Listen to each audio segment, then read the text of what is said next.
Hi, everybody. Welcome back. You are listening to Between the Vines, which is a podcast between Cornell University and Penn State University. I'm Jennifer Phillips Russo, viticulture extension specialist from the Cornell side of things. And today I'm back with Dr. Terry Bates, who is the director of the Cornell Lake Erie, take a breath, the Cornell Lake Erie Research and Extension Laboratory in Portland, New York. Welcome back, Terry. Thanks. Hi, Jennifer. So it's been a hot minute since we've done a podcast because we've all been dealing with a little natural disaster that happened to us in our area of a frost freeze event, the end of April. Yes. And we got hit here at the lab pretty bad. Yeah. These, frost events, freeze events, whatever you want to call them they're so challenging now for like the rest of the season because we're trying to figure out, crop estimation's a big deal. And then that the frost did not hit everybody equally, and even within a vineyard, you have a lot of variation. So it just becomes very challenging in trying to figure out where was the damage, how much was the damage, how's it going to impact, and when I have a mixed bag, even within a block, you're like, okay, how am I going to manage this block now in terms of fertilizer and spray and everything else? So all of the questions we've been fielding for the last, yeah. So, I mean, fortunately, unfortunately, our lab it really does have a mixed bag when it comes to frost damage. So we can at least show you Right. like what a great example it is that we got hit so badly. And you and your team have been researching some tools to help us visualize that. It's the perfect time to showcase what you've been doing. Yeah, so let me share my screen. Okay, yes, we're back to our good old MyEV platform, and here are the blocks at the Claro lab. And so this morning I went out and I scanned our vineyard. What did you scan them with? Okay, I did an NDVI scan, so I use a crop circle sensor. There are other NDVI sensors out there on the market, so at this time of year, so we're talking about shoots. Well, normally they're 3 to 5 inch shoots at this time, but we've got everything ranging from like 1-2 inch shoots all the way up to probably 6-7 inches at this point. Anyways, we take that NDVI sensor, and it's a side-facing sensor, and at this time of the year, I put it right at the cordon, or maybe just a little below the cordon. I don't know if I have a picture. I took a couple pictures today, but I'm also going to interject and ask you to just let people know what exactly NDVI measures. Yeah, so that's normalized difference vegetative index. Really, it's what's green, right? Yeah, so what is photosynthetically active tissue that is out there? So it's using a ratio between the red and the near infrared wave bands, and you can get that from a sensor like that we use in the vineyard. A sensor on a vehicle in the vineyard pointed at the vines. You can get NDVI from a drone, you can get NDVI from a satellite, and they all have their pros and cons in terms of resolution and expense. So from a research perspective, I like the infield ones because I can put the sensor where I want it. Like as the canopy grows, I can move the sensor, keep it in the growing region of the canopy. I mean, that's again from a research perspective, that gives me the most flexibility. We do notice like you can get, so if you've followed some of the work we did last year, we compared ground-based NDVI and satellite NDVI in the immediate pre-bloom period to give us a pattern that we can predict crop off of. And you could do it with both. You just get higher resolution and less noise in your data when you're using the ground-based sensor, but you can use free satellite imagery. So if you don't have a sensor, there is a way to pull in that data. And everyone talks about the mixed pixel issue, that when you are getting satellite imagery, you're getting reflectance from the canopy and reflectance from the ground cover. And what we showed was with if you are within a management unit, like if I just did the Clairol farm and I know we like our floor management the same across the board, then we can kind of negate that out of the equation and then look at the reflectance of the canopies. But when I tried to compare the Clairol farm, say with the neighbor's farm, which had different cover crop, that signal, you couldn't do the comparison. So Wow. doing it like region wide was very difficult. But like you could do it within a farm. We're already getting off topic. We are, but I should just add, because some people who are listening to this are like, oh man, we don't have NDVI sensors. However, because of your research, a couple of our growers or our larger growers out there have purchased this to use in their operations. So this is Yes. useful in our region. Right. I think one of the popular ones is Ag Leader has their Optrix sensor, which is similar to the crop circle sensor, and this is a great time of year. So this morning I went out and scanned my vineyard, and I did it because I wanted to get out ahead of Dan, who was spraying the vineyard. And we could have mounted the sensors on his tractor, and so as he's spraying, he's collecting data for us, but we didn't, just because, again, this is a research thing, and I'm trying to get the data out. So I went out, I started scanning at 8:30. I was done at my desk with the data downloaded by 11. So, and that's, scanning, I don't know how many acres that is, but the whole farm's 50 acres, but I don't scan the whole 50 acres. I'm driving. I have two sensors pointed. So I'm driving down a row middle, and I'm pointed one at each vine on each side, and I drive every other row. So every vine is at least getting sensed from one side. And I do that whole vineyard. So all the raw data pulls in just like this. So again, whatever that was, 2.5 hours of driving up and down the vineyard rows, I got the data, and then I processed it. And if you are listening to this on our podcast, you can also go to our YouTube channel and watch the video recording of this as well to see these maps. So we have a ton of tutorial videos on the Efficient Vineyard website that shows you how to process the data. So I bring this raw data in, I clean it up, right? I get everything from the headlands off, and if there was erroneous data from the sensor, that all gets clipped out. I clip it all to the blocks that I want to investigate, and then I get this processed map, which then I can interpolate to my common grid. So again, there's videos on how to do that. So I interpolated all the data to a common grid, and and then colored it. So just simple, I did a Jenks break with 10 colors just to make the map look pretty. And it does. But so here's the important thing is, so now I need to take this map out to the vineyard and validate it against some observations. So instead of trying to take observations across the whole field by myself, which would take forever, like I spent a couple hours scanning the vineyard. Now I have this spatial map, which I can validate. So I can go to the blue region or the red region and start counting. So again, shoots are 3 to 5 inches, and I can start. Normally, our NDVI at this time relates very well to shoot count. So I would say in the blue region, I had higher shoot count or higher shoot density than I would in the red region. But now we have this frost situation. And so I know already that we did not get any frost damage. So we have all primary shoots in this region behind the barn, in the barn block.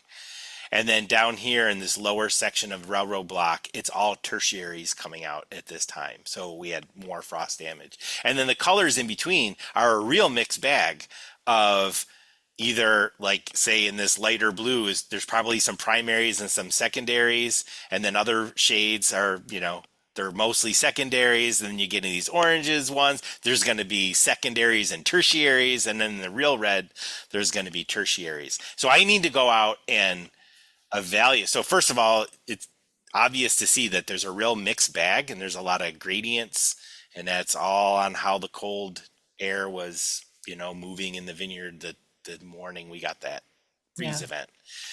And I can pull this map into the grid generator. So if I go to my grid generator, This is going to cut down on the time for somebody to go out Right. and It's about directing your samples so you don't, yeah, you're not just guessing. you're not wasting time. Let me select my blocks that I want to look at, my Concord blocks. Yeah, let's just go with Concord, leave Niagara out of it. And I want to use the data set that I just had. So of course now, since we're killing all our bandwidth, Yeah, by doing the podcast. it takes a second for it to load since it's all web-based stuff. My 2024 NDVI scans, my May 20th scan, and there's my map. Okay. Okay, and I can stratify sample. So I would do it, I'd manually do it. Yeah. So I would select manual here, and then I would click on this zone and some greens. I'd take some blue colors, some green colors, some of Yellow. these orange ones, and some of these red ones, right? And then that would create for me a dynamic data set, which is essentially a data collector. And then I'd walk out to the field with my cell phone, go to those spots, and I would make my evaluations. I'd do shoot counts. Were they primaries, secondaries, or tertiaries? On the primaries, did the clusters survive? Because sometimes the shoot may make it, but the clusters didn't super cool. So you have this great big shoot there and there's no cluster. And I'm seeing that, or the clusters are just really deformed. Right. So yeah, you want to evaluate, is it a primary, secondary, or tertiary shoot? What's the cluster condition? What's the number of clusters? What's there? I mean, I do have, here's my photo. And you've done this in the past as well. And there is a video on the blog to show people how to do that. Yes, there is Counts from your office. Yeah, there is a tutorial on how to assess frost damage using a data collector, which again is the same thing I'm doing here. Is you can, in this case, I'm using a spatial map and selecting points throughout the vineyard to do the validation. I think that video is all about, what if I have nothing? All I have is my cell phone. I can set up a data collector and just walk through the vineyard myself and evaluate cluster counts or shoot number or whatever, and collect that data in the field as I go along and create your own spatial map. So yeah, I guess that's the thing we didn't say. You can collect NDVI from the ground, from a drone, from a satellite, but there's also you can walk out with your cell phone if you have the time to walk up and down and evaluate your rows and collect that data. And I think either way is powerful, just to get maps just like this. Yeah. Just wanted to show a photo. Oh, I saw you dragging it down, but then it went. There we go. Okay, so this is that lower end of railroad block. So if you're a grower in Pennsylvania right now, you're probably looking at this going, holy smokes, because they have what looks like, getting to be a full canopy at this point. And this looks like, a week after bud break. So these are all tertiaries that are coming out. And you can see these little shoots are coming out and there's no clusters on these. So that red area in the lower end of our block is going to have nothing, right? So we're talking about where these yellow dots are, where I took that picture. I should have taken a picture. I've got a video, but I should have taken a picture up in the blue area because that is a pretty full looking not full. I mean, there's still 5-inch shoots, but there's a lot of them and they look good. They look drastically different from down below. Yeah. So the NDVI picked up on that. Again, gives us a spatial pattern. Now we can go out and do our evaluations, and it just saves me time and effort to be directed in how I go about this. And yeah, I mean, it's a challenge, but every challenge, there's a nice opportunity there to assess what's going on and then adjust your management accordingly. Right. How do we move forward? Yeah. And I guess that's really going to depend on each individual grower and what their goals are. Yes. So, for example, we were talking before the podcast, like, yeah, it's a challenge, but there's an opportunity. Right. we do a lot of our sensor work in this railroad block, but but we took pruning weights in there this past year, and we have had a couple big crops out of there, so the vine size is down in railroad block, and I could be crying that I have no crop in there this year. Yeah. Or I can say, all right, here's my opportunity to manage that vineyard as if it were a new vineyard and build my vine size, right? Grow a vine before you can grow a crop. And that block really needs some TLC to build our vine size back. I mean, the best way to get sustaining like higher yields and higher quality is to build vine size in our vineyard. So that's how I'll be looking at railroad block from a management perspective. Is I'm not just going to walk away from that block, be like, no crop. I'm going to like totally minimally manage that block. I'm like, no, I want to make those 1 pound vines, 3 pound vines, or even 3.5 pound vines if I can. So I will, well, actually, we're going to do a variable rate fertilizer trial in there. So we will be fertilizing it. We'll stay on top of the spray program. I probably won't give it a full spray program if I really don't have a crop there, but I'm going to keep those leaves clean so that all that wood ripens and all those leaves can do photosynthesis and just pump that root system full of stored carbohydrates and be ready for next year. And that'll carry over. It's not like, next year I do everything this year and I'm going to get 1 year return out of it. If I can build that vine size up, I'm going to get multiple years of higher yield out of that vineyard, because of, you're building that vine, you're giving it a bigger root system that can sustain, higher production over several years. And we're coming off of 2 very heavy years. So the vines need a little bit of a break. I mean, I think in general, across the belt, the vine size is down this year. Was down over the winter due to the high yields the last couple of years. right. So it's a perennial crop. You can't just walk away from it 1 year. You want to keep managing it. That's sort of the message we're getting out in our grower meetings as well. So our coffee pot meetings have started. They're every Wednesday in our region. Check lergp.com for where they are located. And we're also talking IPM strategies as well. But I know we're here to look at the map and to tell how we can sort of direct our management and what we're doing and give you a better idea of what's out there. You can clearly see the damage here where you may have thought you squeaked by, and then you can tell you just have not. Yeah. Yeah. If I look out my office window, which is about here past barn block, I'm like, heck, our vines look great. And then I walk out in the vineyard and I'm like, they're dead. I love that you did that.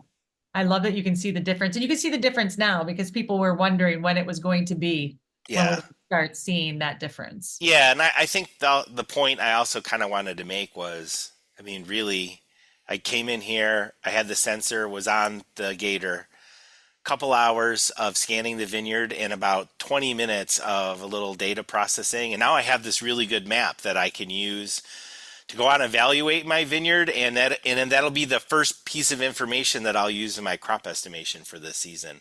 I mean, it was all done in less than a morning. And I was just going to ask you to tie that all together, because if you have your zones and you go out and you take your measurements of clusters, you can then give a crop estimation based off of the area of each of those maps. Right. Right. Those red areas where the tertiaries are now emerging with no crop. A week ago, I would have said, no, we're going to have a crop somewhere on this farm, like across the whole farm. There's going to be at least something everywhere. And now I'm seeing, okay, I have large sections in my vineyard that are not going to have anything. Which, again, it's all going to go into my crop estimate. Yeah, well, thanks for doing that and to everybody's attention. Is there anything we'd like to add? Maybe we should chat a little bit about June 6th, too. Yep. I am, okay.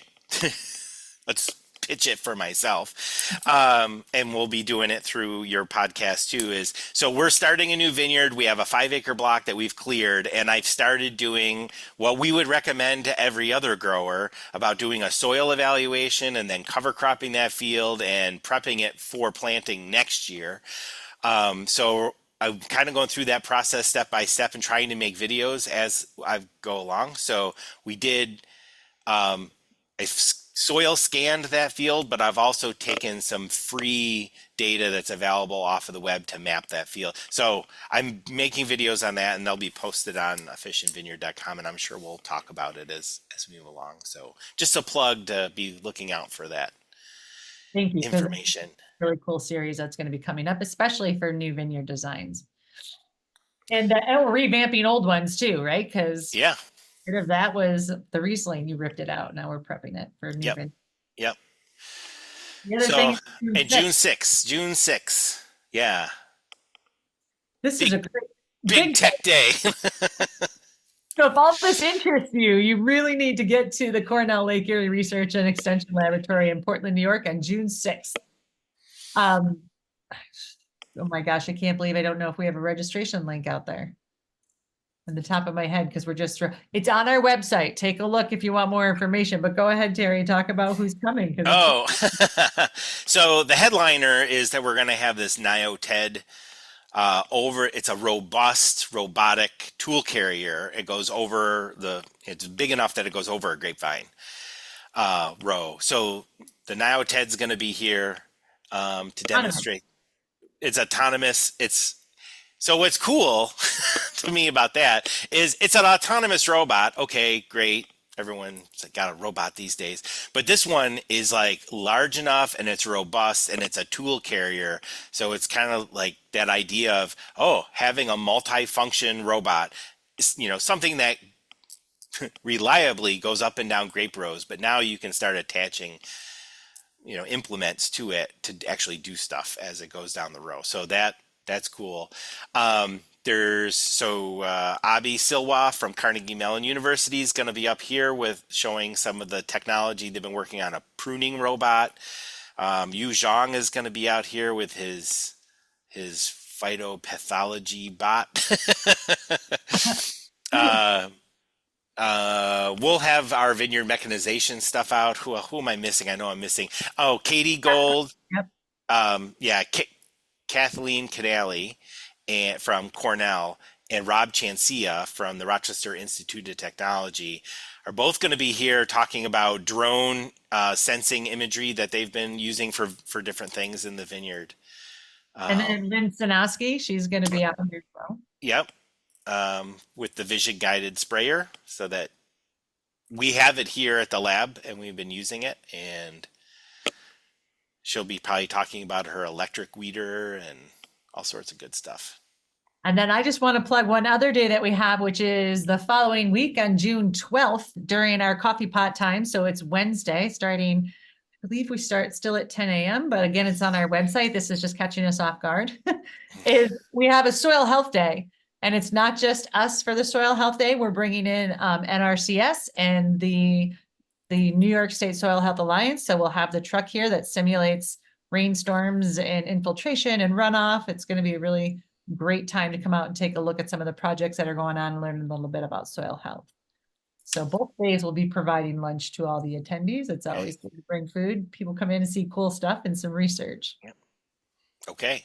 So All right. June 6th is our autonomy day. June 12th is soil health, and then be on the lookout for podcasts about the new planting and all the stuff we're doing to get that field ready. So we'll try to bring these a little bit more often now that the growing season is kicked off. So thank you for joining us today, and look forward to those new sections. If you have any questions or comments, please leave them below or feel free to email us. You can find all of our contact information on our website. Thank you again for joining us, Terry. It's such cool work, and it really takes sort of the guesswork out of it and directs people's efforts. So I appreciate all the work that you do. Thank you. Have a great day, everyone. Yeah.